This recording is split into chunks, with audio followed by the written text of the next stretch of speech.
Hello दोस्तों, आपको हमारी वीडियो कैसी लगी? कमेंट करके जरूर बताएं। और अगर अभी तक आपने हमारे चैनल को सब्सक्राइब नहीं किया है तो सब्सक्राइब करें और बेल आइकन। सिया और अमोल का रिश्ता अभी अभी तय होता है। उन दोनों के घर वाले उनका रिश्ता तय करते हैं। अमोल भी अपनी नई जिंदगी को लेकर सपने देखने लगा था। सिया और अमोल का स्वभाव बिल्कुल अलग होता है, पर यही तो एक रिश्ते की खासियत होती है कि दो अलग अलग लोग एक साथ मिलकर एक रिश्ता निभा लेते हैं। पर यहाँ पर सिया की तो कुछ अलग ही ख्वाहिशें थी। सिया और अमोल बाहर घूमने जाते हैं। अमोल, ये कैसे सस्ती सी जगह में ले आए हो तुम मुझे? अरे ये जगह इतनी बुरी नहीं है सिया, तुम खाना खाकर तो देखो, बहुत अच्छा खाना है यहाँ का। खाने से मुझे क्या मतलब है? मुझे सोशल मीडिया पर फोटो डालनी होती है। और तो क्या मैं फोटो में इस ढाबे स्टाइल होटल की फोटो डालूंगी? मेरी फ्रेंड्स देखेंगी तो हंसेंगी मुझ पर। ठीक हसिया, अगली बार मैं तुमको इससे अच्छी जगह पर ले चलूंगा, पक्का। देखो अमोल, मुझे नई नई जगह पर जाना, घूमना, अच्छा अच्छा खाना खाना और ये सब फोटो खींचना और सोशल मीडिया पर डालना वो सब बहुत पसंद है। और मुझे लगता है कि आप जिनके साथ हैं उनके साथ वक्त बिताना सबसे ज्यादा जरूरी है, ना कि जगह और खाना। ऐसी बातें ना बड़े और बूढ़े लोग करते हैं। अमोल प्लीज थोड़ा मॉडर्न हो जाओ। अच्छा ठीक है बाबा, जैसा तुम कहो। चलो अब जल्दी से खाना खा लेते हैं। सिया के सपने और शौक अमोल से बिल्कुल अलग थे। और अमोल है कि सिया को खुश करने की कोशिश कर रहा था, लेकिन सिया अपने आप को बिल्कुल भी बदलने की कोशिश नहीं कर रही थी। सिया, 2 दिन बाद मेरे चाचा के घर एक छोटी सी पूजा है, तो माँ कह रही थी कि मैं तुम्हें भी इनवाइट करूं उस पूजा में। इसी बहाने तुम सबसे मिल भी लोगी। वो तुम्हारे चाचा जी का तो छोटा सा घर है। नहीं नहीं नहीं, मैं नहीं आ रही उधर, और मुझे नहीं पसंद ये सब। अरे सिया, वहाँ परिवार के सब लोग आने वाले हैं और सब चाहते हैं कि तुम उनसे मिलो। और वैसे भी शादी के बाद तो हमें मिलना जुलना सबसे करना ही पड़ेगा ना। कोई पार्टी वार्टी होती तो मैं सोचती भी, लेकिन ये पूजा, ये सब मुझसे नहीं होगा।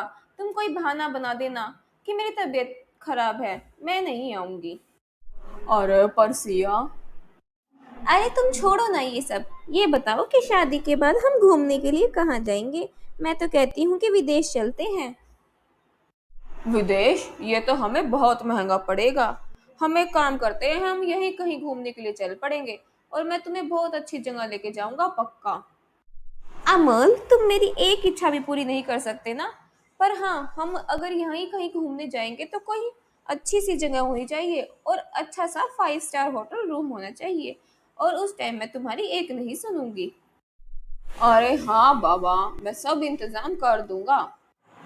सिया के नखरे तो अब हर रोज बढ़ते ही जा रहे थे। अमोल को भी अब सिया की बातों पर गुस्सा आने लगा था। 1 लाख का लहंगा लिया? इतना महंगा? इतने पैसे मैं नहीं दे सकता, शादी के और भी तो खर्चे हैं। हर बार की तरह वही कंजूसी। तुमने आज तक किया ही क्या है मेरे लिए? अरे सिया, हमारी शादी का खर्चा, हमारे घूमने फिरने का खर्चा, तुम्हारी शॉपिंग का खर्चा, ये सब आज तक मैं ही तो उठाते आया हूँ। हाँ, तो तुम मेरे होने वाले पति हो तो तुम ही मेरे खर्चे उठाओगी ना, और कौन करेगा? खर्चे सोच समझ कर करना ही सही है। ये फिजूल के खर्चे करना सही नहीं है। मेरी ही गलती थी जो मैंने तुम्हें शादी के लिए हाँ कह दी। तुम हर बार यही बात क्यों बोलती रहती हो सिया? क्योंकि तुम हर बार मुझे उदास कर देते हो। ऐसी बात नहीं है सिया, बस मैं तुम्हें फालतू के खर्चे करने के लिए बोल रहा हूँ। तुम्हें लहंगा लेना है ना, तुम लो, अच्छा। बस इतना महंगा मत लो। सिया अब हर रोज ऐसे ही ताने अमोल को सुनाया करती थी। अमोल गुस्सा होता, लेकिन अपने रिश्तों को बचाने के लिए सिया को मना लिया करता था। सुनो, आज ना माँ की तबीयत ठीक नहीं है, तो तुम एक बार थोड़ा सा माँ से हालचाल पूछ लो उनका। फोन ही कर दो चाहे उनको, उनको अच्छा लगेगा। मेरे हालचाल पूछने से उनकी तबीयत ठीक हो जाएगी क्या? अरे तब भी ठीक नहीं होगी, पर उनको अच्छा लगेगा ना। मैं तुमसे बात करने के लिए फ़ोन करती हूँ, तुम्हारी माँ से नहीं। और ये हमारा टाइम है बात करने का। और वैसे भी इस उम्र में तबीयत तो खराब लगी ही रहती है। सिया, मैं माँ के बारे में ये सब नहीं सुन सकता। तुम एक बार बात कर लो ना माँ से, क्या जाएगा तुम्हारा। मैं तुमको बाकी सब लड़कों से अलग समझती थी, लेकिन तुम भी बाकी सब की तरह माँ के राजा बेटा ही निकले। मुझे नहीं करनी बात, रख रही हूँ फोन में। सिया के ऐसे नखरे देखकर अब अमोल को भी अच्छा नहीं लग रहा था, पर उसने अभी तक सिया को कुछ नहीं कहा था। अमोल, मैं सोच रही थी कि सिया का जन्मदिन आ रहा है, तो उसको सरप्राइज देते हैं। हमारे घर में उसका जन्मदिन मनाएंगे। सिया को तो 5 स्टार होटल में पार्टी करनी थी, लेकिन माँ को मना करूंगा तो उनका दिल टूट जाएगा। अरे क्या सोच रहा है बेटा, हम उससे यहाँ पर केक कटवाएंगे और मैं अपने हाथों से खाना बनाऊंगी उसके लिए। ठीक है माँ, जैसा तुम्हें सही लगे। विमला अपनी होने वाली बहू का जन्मदिन अपने घर में मनाना चाहती थी, लेकिन जब ये बात अमोल ने सिया से कही तो सिया गुस्से से आग बबूला हो गई। फिर से तुम्हारी माँ हमारे बीच में आ रही है। बीच में आ रही है मतलब? वो तुम्हारी खुशी के लिए इतना सब कुछ कर रही है और तुम उन्हें ऐसे बोल रही हो। खुशी?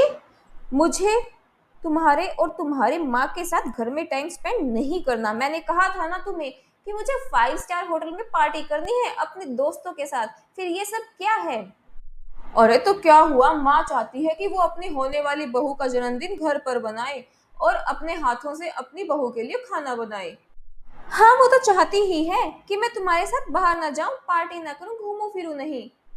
ऐसा कुछ नहीं है, तुम हमेशा की तरह गलत समझ रही हो। देखो अमोल, मैं तुम्हें आज आखिरी बार कह रही हूँ कि तुम्हें मुझ में से और तुम्हारी माँ में से किसी एक को चुनना पड़ेगा। मैं नहीं झेल सकती तुम्हारी माँ को ऐसे। और बस बहुत हो गया, बहुत झेल लिए मैंने तुम्हारे नखरे। मैं इतने दिनों से देख रहा हूँ, मैं सोच रहा हूँ कि तुम समझ जाओगी, लेकिन तुम तो हो कि समझने का नाम ही नहीं ले रही। मुझे नहीं करनी ऐसी लड़की से शादी जो मुझे और मेरे घर वालों को कुछ समझती ही नहीं। तुम्हारी शादी से पहले इतने नखरे हैं, शादी के बाद तो तुम पता नहीं क्या ही करोगी। उस दिन अमोल सिया के साथ रिश्ता तोड़ देता है। और अब सब लोगों को समझना चाहिए कि ससुराल वाले रिश्ता तोड़े तभी कोई गलत बात नहीं होती, बल्कि सिया जैसी लड़कियों के कारण भी रिश्ता टूट जाया करता है।